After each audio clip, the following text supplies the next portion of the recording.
Good morning, सुप्रभात, वंदे मातरम विद्यार्थी मित्रों। मैं आनंद सर अपने YouTube channel make account easy with Anand sir में आपका हार्दिक स्वागत करता हूं। दोस्तों, हम लोग स्टेट पार्ट 2 में पार्ट 2 लास्ट वीडियो से हमने स्टार्ट किया है, जिसमें मैंने लास्ट वीडियो में आपको थियरी के टॉपिक यानी बर्नौली प्रयत्न के गुणधर्म, द्विपद संभावना वितरण का अर्थ और द्विपद संभावना वितरण के गुणधर्म के बारे में सिखाया था। अगर आपने उस वीडियो को नहीं देखा होगा तो पहले वो वीडियो आप देख लीजिएगा, क्योंकि उसमें द्विपद संभावना वितरण का सूत्र और जो गुणधर्म है उसी के उपयोग से आज हम स्वाध्याय 2.2 करने वाले हैं।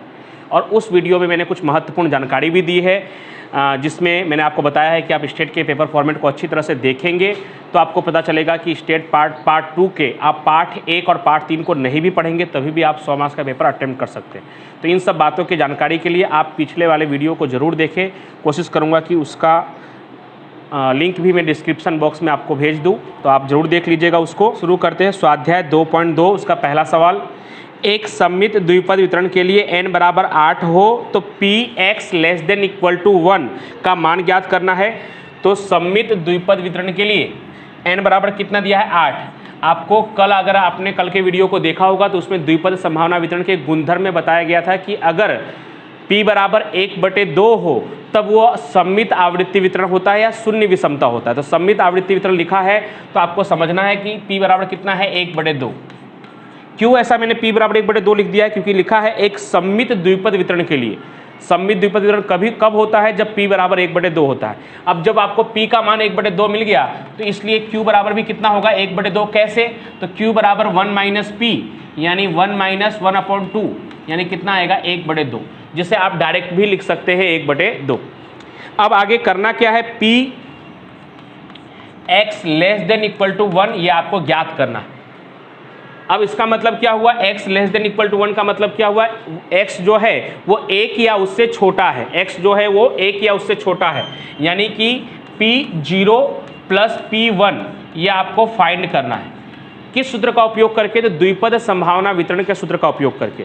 द्विपद संभावना वितरण का सूत्र क्या है? p ऑफ x बराबर NCx p⁻x q⁻n-x। इस सूत्र में एक बार x की जगह पे आपको 0 रखना है और एक बार x की जगह पे 1 रखना है, और बाकी सब जगह पे कॉमन चीज़ है।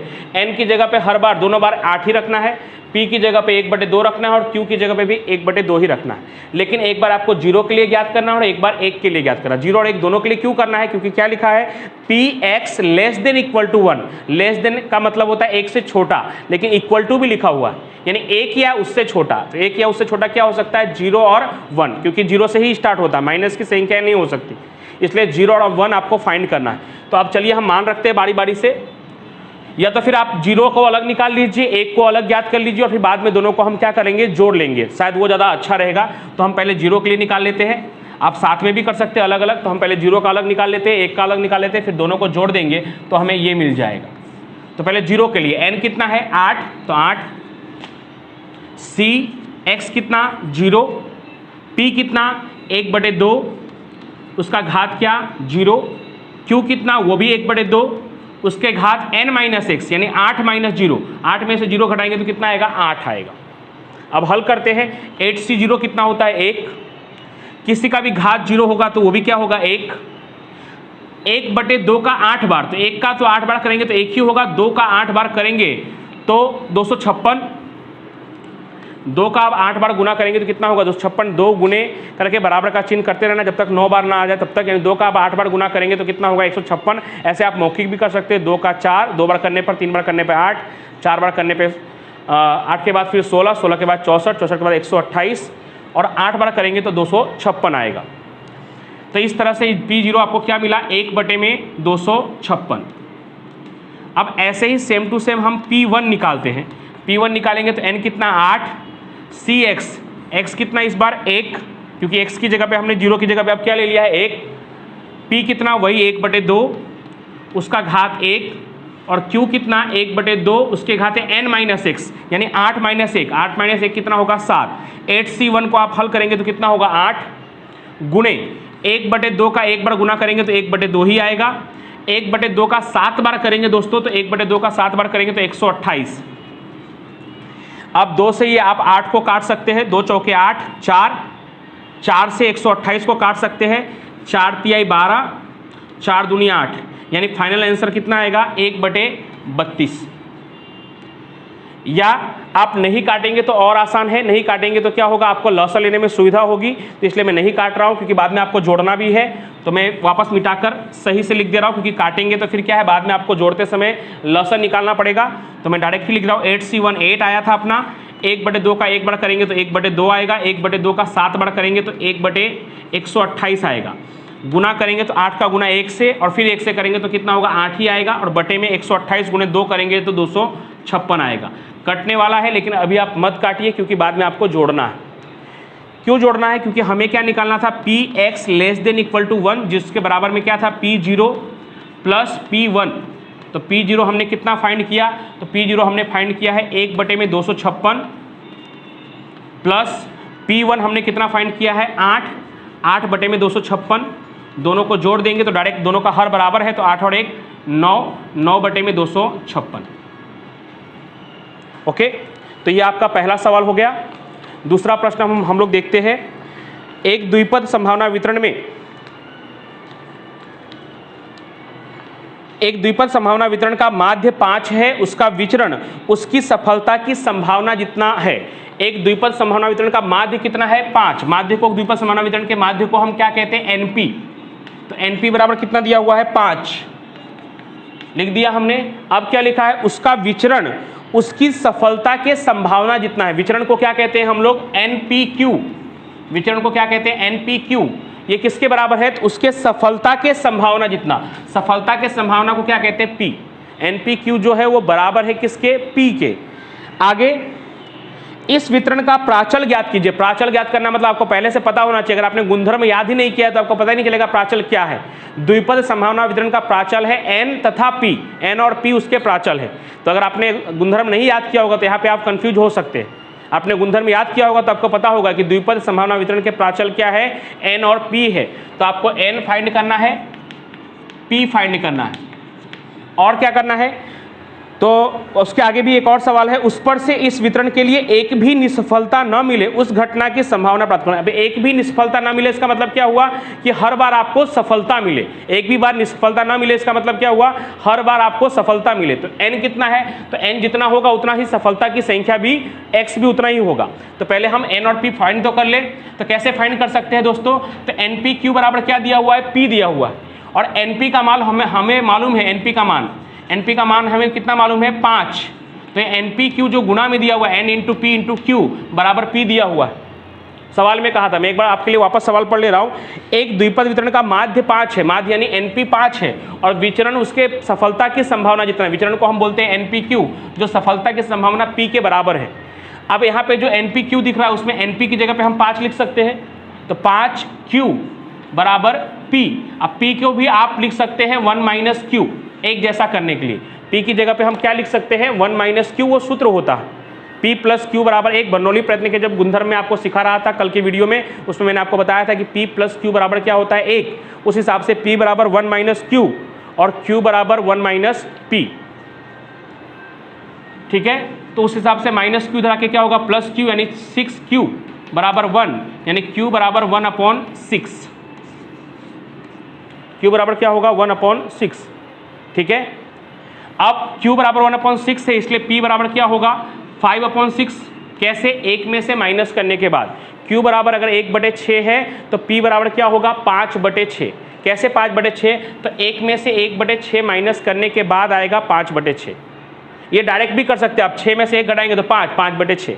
उसको जरूरी नहीं है कि दर्शाना। अब P आपको मिल गया 5/6, तो NP में P का मान रखेंगे तो हमें N भी मिल जाएगा। कैसे, तो N × P बराबर 5, जिसमें N हमें नहीं पता है, वैसे का वैसा। P कितना है 5/6 बराबर 5, यानी N बराबर 6 जाकर ऊपर गुना हो जाएगा, और 5 ऊपर है तो 5 नीचे आ जाएगा, 5 5 कट गया, N बराबर कितना हो गया 6।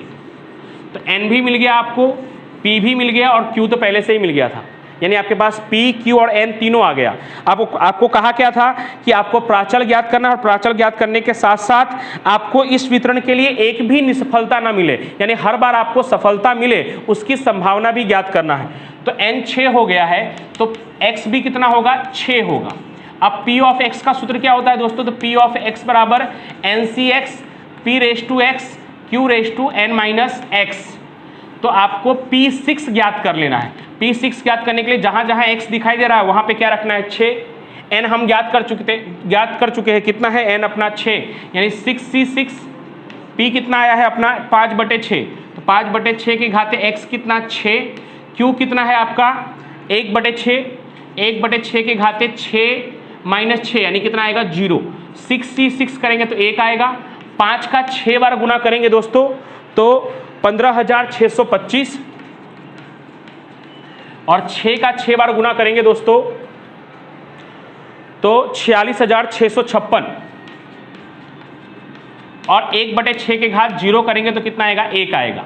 तो इस तरह से आपका फाइनल आंसर कहलाएगा 15,625 बटे में 46,656।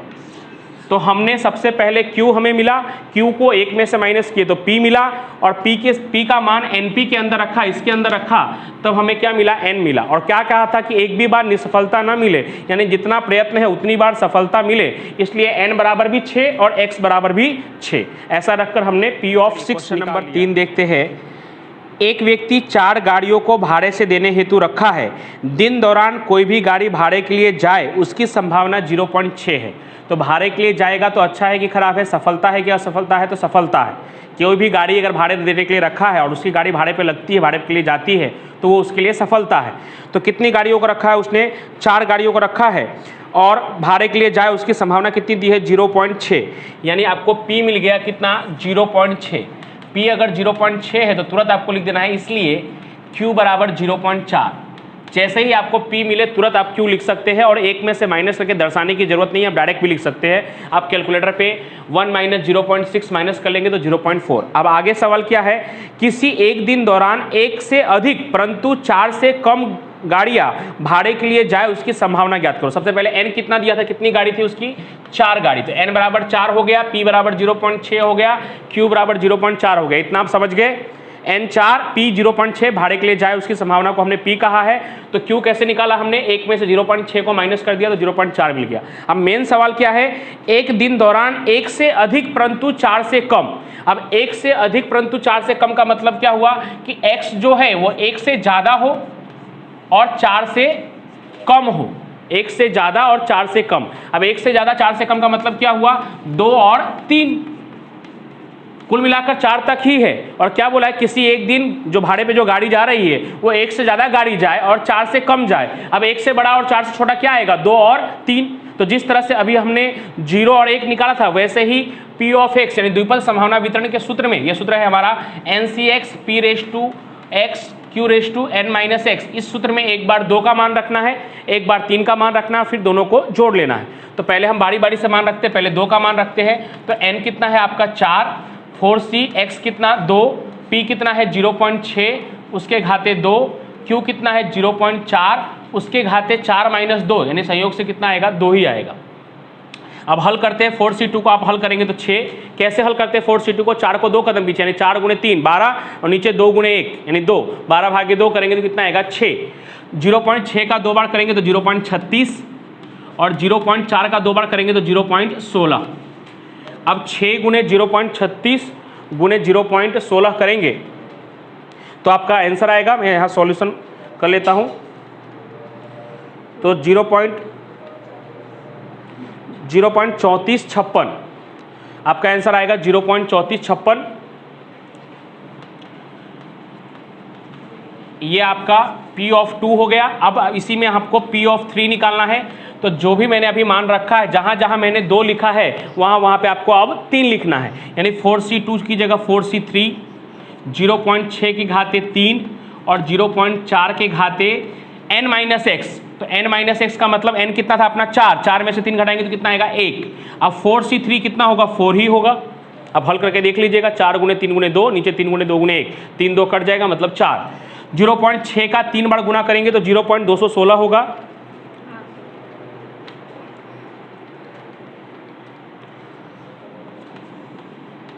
और 0.4 का 1 बार गुना करेंगे तो 0.4 ही होगा। अब 0.216 4 गुणे 0.216 गुणे 0.4 ऐसा आप हल करेंगे तो 1.38, एक बार मैं फिर से कर ले रहा हूँ, 4 गुने 0.216 इंटू 0.4, या आप हल करेंगे तो 0.3456 फिर से। अब हमें क्या करना था, P of 1 less than x less than 4 equal to P of 2 plus P of 3, यानी 0.3456। P ऑफ 2 का मान कितना है 0.3456 और संयोग से P ऑफ 3 का भी कितना है 0.3456। दोनों को जोड़ेंगे तो 0.6912 0.6912 ये आपका फाइनल आंसर कहलाएगा। तो क्या किया हमने, तो n दिया हुआ था, 4 गाड़ी भाड़े पे जाती है तो n बराबर 4, उसके बाद भाड़े पे जाए उसकी संभावना दी हुई थी P, जिसको हमने P कहा 0.6, तो Q को हमने निकाल लिया 1 में से 0.6 माइनस करके, तो कितना है 0.4। उसके बाद आपको क्या कहा था, 1 से अधिक गाड़ी भाड़े पे जाए और 4 से कम, तो 1 से अधिक और 4 से कम का मतलब हुआ 2 और 3, तो उस सूत्र में एक बार 2 का मान रखा और एक बार 3 का मान रखा, दोनों रखने के बाद आंसर आया 3456 दोनों बार, फिर दोनों को हमने जोड़ दिया। ठीक है, जो लगभग आपके क्वेश्चन नंबर 1 की तरह था। उसके बाद चौथा सवाल, एक तहसील में 200 खेत है, तो आप डायरेक्ट n बराबर 200 मत लिख लीजिए, पहले पूरा सवाल पढ़ना है। इस तहसील के 200 खेतों में बनाए गए पानी के ट्यूबवेल, ट्यूबवेल मतलब बोरिंग, ट्यूबवेल में 20 खेतों में खारा पानी मिलता है। 20 खेतों में कैसा पानी मिलता है, खारा पानी। कितने खेतों में से, 200 में से। 200 में से 20 में अगर खारा पानी मिलता है तो आप समझ जाएंगे कि बाकी के जो 180 खेत होंगे उसमें मीठा पानी यानी खारा पानी नहीं जाता होगा। तो अच्छी बात क्या है, खारा पानी मिलना अच्छी बात है कि मीठा पानी, तो मीठा पानी मिलना अच्छी बात है। तो 200 में से 180 खेतों में मीठा पानी मिलता है और 20 खेतों में खारा पानी मिलता है। अब लिखा नहीं तो आप खुद ही समझ सकते हैं कि 200 में से अगर 20 खेतों में खारा पानी मिलता है तो 180 खेतों में अच्छा पानी मिलता होगा जो खारा नहीं रहता होगा। आगे, इस तहसील में यादृच्छिक विधि से चयन किए गए 5 खेतों में से 3 खेतों में खारा पानी न मिले, मतलब अच्छा वाला पानी मिले, मीठा पानी मिले, उसकी संभावना का मान ज्ञात करना है। तो सबसे पहले अच्छा पानी मिले उसकी संभावना को हमें P कहना होगा। जो भी पॉजिटिव हो यानी आगे जाकर जो भी आपको प्रश्न पूछा गया उसके अनुसार ही आपको P मानना पड़ेगा दोस्तों। तो आगे क्या बोला गया है कि 5 में से 3 खेतों में खारा पानी न मिले यानी अच्छा वाला पानी मिले, तो अच्छा पानी को ही हमें P कहना होगा। तो 200 में से अगर 20 खेतों में खारा पानी मिलता है, इसका मतलब 180 खेतों में अच्छा पानी मिलता होगा, खारा पानी नहीं मिलता होगा। तो खारा पानी न मिले या अच्छा पानी मिले उसकी संभावना P बराबर 180 बटे में 200। 180 बटे में 200 करेंगे दोस्तों, तो पॉइंट में अगर मैं उसे कन्वर्ट करूं तो लगभग 0.9, और खारा पानी मिले वो हमारे लिए खराब बात है, उसे हम क्यों कहेंगे, तो वो तो दिया ही हुआ है डायरेक्ट सवाल में 20 बटे में 200 0.1, या तो फिर आप डायरेक्ट भी निकाल सकते थे। अगर P 0.9 आया तो 1 में से 0.9 को घटा देते तो अपने आप ये 0.1 आ जाता। बस यहाँ पे ध्यान रखने वाली बात क्या है इस सवाल में कि आपको खारा पानी मिले बोला है तो उसको आप भूल से भी P मत बोल देना, क्योंकि सफलता को हमें P कहना है। खारा पानी मिलना सफलता नहीं है, खारा पानी नहीं मिलना, अच्छा पानी मिलना वो सफलता है। तो अगर 200 में से 20 खेतों में खारा पानी मिलता है तो आपको खुद सोचना होगा कि 180 खेतों में खारा पानी नहीं मिलता होगा, मतलब अच्छा वाला पानी मिलता होगा। तो 180 बटे में 200 यानी सफलता हुआ 0.9 और निसफलता Q बराबर हुआ 0.1। अब आगे प्रश्न में क्या कहा है कि 5 खेतों में से 3 खेतों में खारा पानी न मिले, यानी n बराबर 5 और x बराबर 3, खारा पानी न मिले को ही हमने सफलता कहा है, अच्छा पानी मिलने को। तो n बराबर 5 x बराबर 3 किस में रखना है, सूत्र में। सूत्र क्या है अपना, P ऑफ x बराबर NCx P raise to x Q raise to n minus x। तो x की जगह पे क्या रखना है आपको 3, n कितना है आपका 5, C x की जगह पे 3, P कितना है 0.9, उसके घाते में x कितना है 3, Q कितना है 0.1, उसके घाते n माइनस x, यानी 5 में से 3 घटाएंगे तो कितना आएगा 2। 5C3 को आप हल करेंगे तो 10 आएगा, 5 गुने 4 गुने 3 और नीचे 3 गुने 2 गुने 1। अब उसको हल करेंगे तो कितना होगा 10। 0.9 का 3 बार गुना करेंगे तो 0.729 आएगा। फिर भी मैं एक बार कर लेता हूँ, 0.729 और 0.1 का 2 बार गुना करेंगे तो 0.01 आएगा। इन सब का आपको गुना करना है तो आपका फाइनल आंसर कहलाएगा 0.0729। 0.0729, यह आपका फाइनल आंसर कहलाएगा। ठीक है, तो इस तरह से खेत में 5 खेतों में से 3 खेतों में खारा पानी न मिले उसकी संभावना होगी 0.0729। तो इस सवाल में समझने जैसी बात यही थी कि आप भूल से अगर जल्दीबाजी में गलती करके खारा पानी मिलने की संभावना को अगर आप पी कह देंगे तो आपका ये आंसर गलत हो जाएगा, क्योंकि आगे जाकर आपको सवाल में क्या पूछा गया है कि 5 में से 3 खेतों में खारा पानी न मिले, यानी न मिले को आपको संभावना कहना, सफलता कहना। और ऐसे भी आप समझ सकते हैं कि खारा पानी मिलना सफलता नहीं है। खारा पानी मतलब खराब पानी होता है, नमकीन पानी जो फसल को नुकसान पहुंचा सकता है। चलो 5वां सवाल, एक सवाल 6 विद्यार्थियों को हल करने के लिए दिया जाता है, किसी भी विद्यार्थी द्वारा सवाल का हल सही लाए उसकी संभावना 0.5। अब सवाल सही किया जाए उसे हम क्या कहेंगे? सफलता। सवाल को सही करना सफलता है। तो क्वेश्चन नंबर ये है आपका 5वां, ये हमारा चौथा प्रश्न था। सवाल को सही हल किया जा सके तो उसे हम P कहेंगे, तो P बराबर होगा 0.6, और जैसे ही P बराबर 0.6 होगा तुरंत लिख देना है आपको, इसलिए Q बराबर 0.4। P बराबर 0.6, Q बराबर 0.4। कितने बच्चों के मन में प्रश्न आता है कि सर हम किसे P कहे और किसे Q कहे? जो भी सवाल में दिया होता है उसे P ही कहना होता है। बस एक बार आपको खाली चेक कर लेना था, क्योंकि यहाँ पे थोड़ा कन्फ्यूजन होगा कितने विद्यार्थियों को कि यहाँ पे तो खारा, लेकिन आके आपको सवाल में देखना है कि सबसे लास्ट में आपको पूछा क्या हुआ है, और ऐसे भी आप विचार करेंगे तो आपको मालूम पड़ेगा। आगे क्या कहा है? विद्यार्थी स्वतंत्र रूप से, यानी कि बिना देखे हुए निरपेक्ष रूप से सवाल हल करने का प्रयत्न करे तो 6 में से मात्र 2 विद्यार्थियों द्वारा सही हल मिले, यानी n बराबर कितना 6 और x बराबर कितना 2। तो अब तो मैं उम्मीद कर सकता हूं कि ये सवाल तो अब आप भी खुद से कर सकते हैं। खैर मैं कोशिश कर रहा हूं, मैं आपको हल करके ही दूं। P ऑफ x बराबर NCx P raise to x Q raise to n minus x। इस सूत्र में n की जगह पे 6 रखना है, p की जगह पे 0.6, q की जगह पे 0.4 और x की जगह पे 2, क्योंकि साफ साफ लिखा है कि 6 में से मात्र 2 विद्यार्थी। कम से कम अधिक से अधिक लिखा होता थोड़ा आपका काम बढ़ जाता, लेकिन डायरेक्टली बोला है कि 6 में से 2 विद्यार्थी, मात्र 2 विद्यार्थी, यानी n बराबर 6 x बराबर 2। चलिए n की जगह पे 6 c 2, p कितना है 0.6 उसके घाते x, तो x कितना है अपना 2, Q कितना है 0.4 उसके घाते n माइनस एक्स, यानी 6 में से 2 घटाएंगे तो 4। 6c2 को हल करेंगे दोस्तों तो आपका आंसर आएगा 15। 0.6 का 2 बार गुना करेंगे तो 0.36, 0.4 का 4 बार गुना करेंगे तो 0.0256, शायद एक बार मैं चेक कर लेता हूँ, 0.0256। अब इन तीनों का गुना करेंगे तो आपको फाइनल आंसर मिल जाएगा P ऑफ 2 0.1382। ऐसे 4 भी लिखा है, लेकिन आप 4 आंकड़े में भी 0.1382 इतना भी लिखेंगे तो भी चलेगा, नहीं तो फिर 5वां आंकड़ा लिख दीजिए, तो ये आपकी संभावना हो गई। इस तरह से हमने एक महत्वपूर्ण स्वाध्याय 2.2, क्योंकि इस चैप्टर में सिर्फ द्विपद संभावना वितरण ही पूछे जाने वाला है, उस हिसाब से तो लगभग हमने इस पार्ट को पूरा ही कर लिया है। लेकिन सेक्शन सी और डी में भी कुछ प्रश्न हैं जो इस पार्ट से जुड़े हुए हैं, संबंधित है, तो कौन कौन से हैं वो आज हम देख लेते हैं, फिर अगले वीडियो में हम उसका हल करेंगे। लेकिन आज हम देख लेते हैं जो कोविड-19 की वजह से जो कट हुआ है और जो इससे जुड़ा हुआ है, जो हमें करना है वो हम देख लेते हैं। तो पेज नंबर 97 पे स्वाध्याय में सेक्शन सी में हमें करना रहेगा क्वेश्चन नंबर 4 से करना रहेगा, जिसमें 5वां बर्नौली प्रयत्न की परिभाषा हमने थियरी के रूप में पहले ही सीख लिया है। बाकी क्वेश्चन नंबर 4 से लेकर क्वेश्चन नंबर 10 तक हमें करना है। सेक्शन डी में हमें क्वेश्चन नंबर 5 से लेकर क्वेश्चन नंबर 9 तक करना है, और सेक्शन ई में हमें क्वेश्चन नंबर 3, 4, 5, 6, 7 यानी 3 से लेकर 7 तक करना है, और एफ में दूसरा प्रश्न करना है। यानी लगभग सभी सेक्शन में आधे आधे प्रश्न हमें करने हैं, क्योंकि इस चैप्टर का 2 भाग था, असतत संभावना वितरण और द्विपद संभावना वितरण, जिसमें असतत संभावना वितरण नहीं सीखना था, इसलिए हमें आधा लगभग नहीं सीखना है। तो स्वाध्याय के प्रश्नों को हम अगले 2 वीडियो में लगभग खत्म कर देंगे। सेक्शन सी एक वीडियो में और दूसरे वीडियो में सेक्शन डी, और हो सकता है तो एक मैक्सिमम 3 वीडियो होगा जिसमें सेक्शन ई और एफ के सवाल को भी पूरा करेंगे।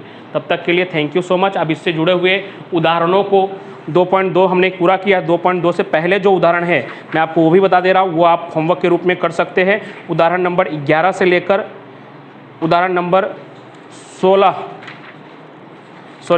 11 से लेकर काफ़ी उदाहरण है जो आप कर सकते हैं। उदाहरण नंबर 11 से लेकर उदाहरण नंबर 22 तक के उदाहरणों को आपको समय मिले उस अनुसार आप कर सकते हैं।